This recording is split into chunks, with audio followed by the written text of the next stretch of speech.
l'erreur de la part de l'homme, c'est chacun d'entre nous essaie de déterminer cette conception du bien et du mal à partir de sa personne et de ses intérêts à lui.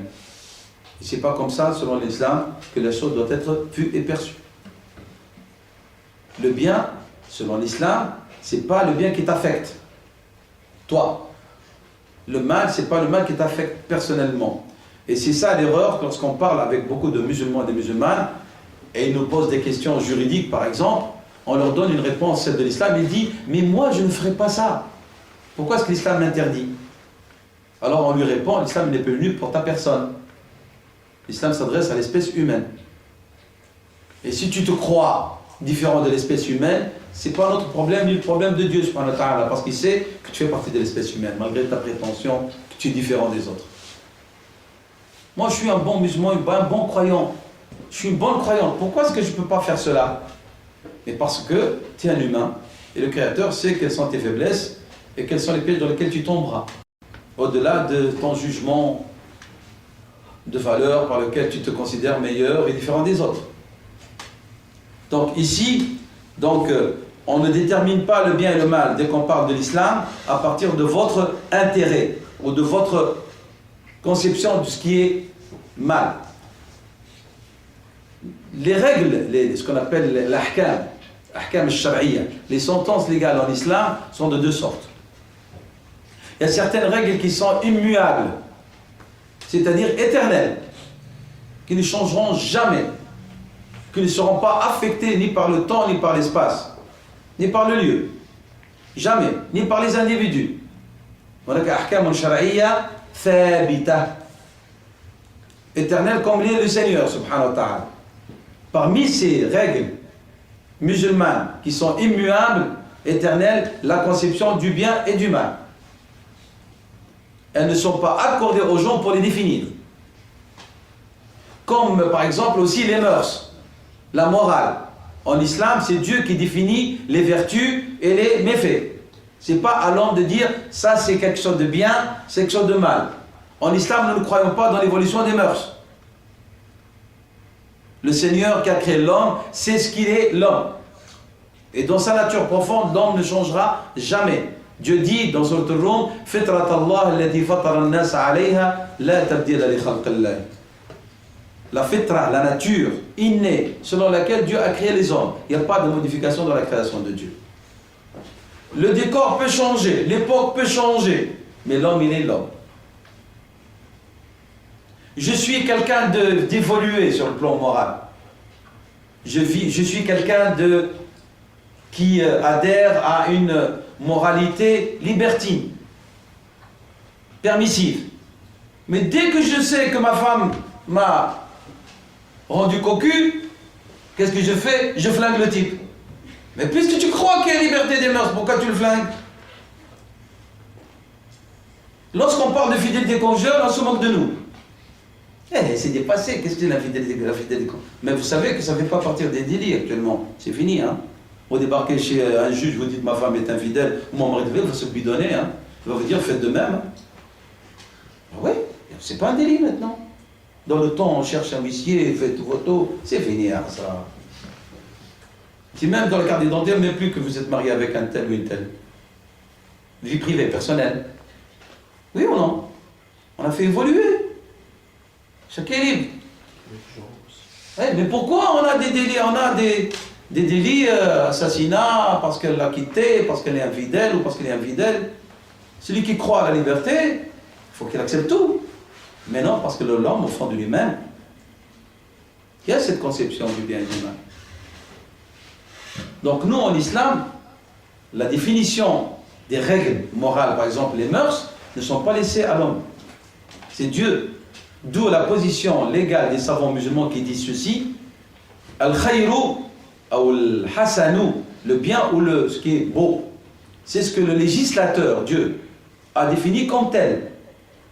Et le laid, L-A-I-D, ou le mal, c'est ce que Dieu a défini comme tel. Al-khayru ou al-hasanu ma hassanahu al-shar'u. Wal-qabihu ma qabbahahu al-shar'u. C'est pas laissé aux hommes pour définir le bien et le mal, le bon et le mauvais, le beau et le laid. Dans notre religion, c'est Dieu qui définit cela. Parce que les hommes, c'est comme des girouettes. Hein. Si on leur laisse ça, c'est fini. Hein. Aujourd'hui c'est beau, demain c'est pas bon. Hier c'est mal, aujourd'hui c'est bien. Non, en islam, le mal est le mal et le bien est le bien. Ça ne changera pas. Tu adhères, marhaba, tu n'adhères pas, tu es libre. Il ne demande pas à l'islam de changer parce qu'il a des règles qui sont immuables. Et bien c'est la conception du bien et du mal en islam font partie de l'immuable. C'est-à-dire, ça fait partie du domaine du divin.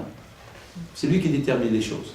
Alors, à moi, comme croyant, d'être à l'écoute du divin. Qu'est-ce qu'il me dit? Sur le bien, sur le mal.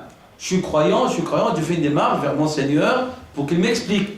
Une fois que j'ai compris, je suis convaincu, et j'adhère à ça.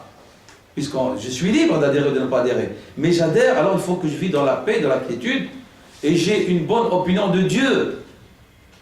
Même au moment où je suis dans l'affliction.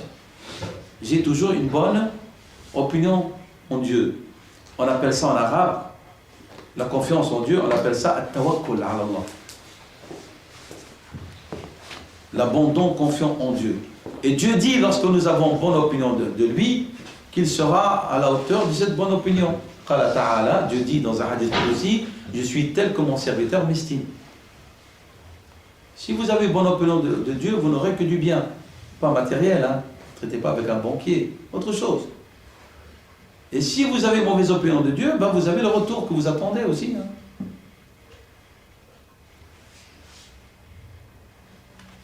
Nous parlons dans une perspective que notre vie, elle ne s'arrête pas là. Hein. Nous parlons avec une perspective que le laps de temps que vous allez vivre ici, il n'est rien par rapport à l'éternité que nous sommes appelés à vivre. Alors comment ne peut-on pas supporter, entre guillemets, surtout si on a la foi, on a compris le bien et le mal selon l'islam, ce qui est éphémère face à l'éternel. Nous avons une balance avec laquelle nous devons bien juger les choses. On a un éphémère et un éternel. Est-ce que vous avez bien compris la valeur de chacune des deux? C'est ça qui va déterminer. J'ai 40 ans et je ne me suis pas marié jusqu'à maintenant. Est-ce que votre vie s'est arrêtée parce que vous n'êtes pas marié? Les savants musulmans, pour expliquer aux musulmans qui ne sont pas mariés, ils leur disent, imaginons que si vous êtes marié, vous serez tombé sur un salaud qui rendra votre vie amère, qu'amertume et désolation. Imaginons que vous êtes marié et vous avez des enfants, vous avez passé tellement de temps pour les éduquer, pour dépenser pour eux, et dès que vous avez ce certain temps, ils vous jettent dans la rue. Quelle descendance vous avez eue? Désolation. Pourquoi vous ne profitez pas de ce que Dieu vous donne pour vivre pleinement votre vie? Notre mère Aïcha, Dieu nous l'a donné en exemple exprès. Jeune fille, mariée avec Allah sallallahu alayhi wa sallam, elle n'a pas eu d'enfant. Jamais d'enfant avec le prophète sallallahu alayhi wa sallam. Est-ce que nous avons un texte quelque part que nous dit que notre mère Aïcha était triste toute sa vie, elle se cassait la tête? Ah, j'ai pas eu des enfants. Jamais. Non. Parce qu'elle a compris. Parce qu'elle a lu le verset du Coran dans lequel Dieu dit, il donne à qui il veut des enfants, il fait de qui il veut stérile, il vous donne des enfants garçons ou filles, ou des jumeaux ou des faux jumeaux, puis Allah subhanahu wa ta'ala, il refuse de donner à qui il veut. Celui qui a compris le verset, il a bien compris, il dit, alhamdoulilah, je fais partie de ce que Dieu a dit, je ne vais pas vous donner.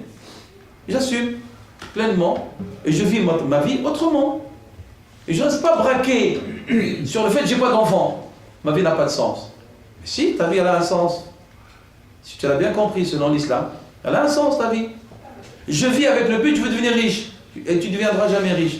Qu'est-ce que tu fais? Tu vis malheureux toute ta vie en attendant la richesse, qui ne viendra jamais peut-être. Et si elle viendra, as-tu la certitude que tu seras heureux? Selon la conception musulmane, cette richesse ne risque pas de devenir pour toi désolation et regret. On intègre tout ça, c'est important de l'intégrer et de faire appel à toutes ces conceptions lorsqu'on est devant des épreuves de la vie.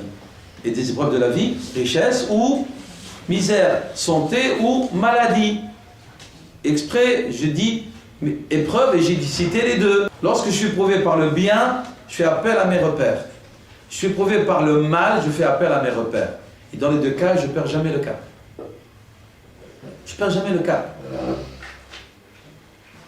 Bien.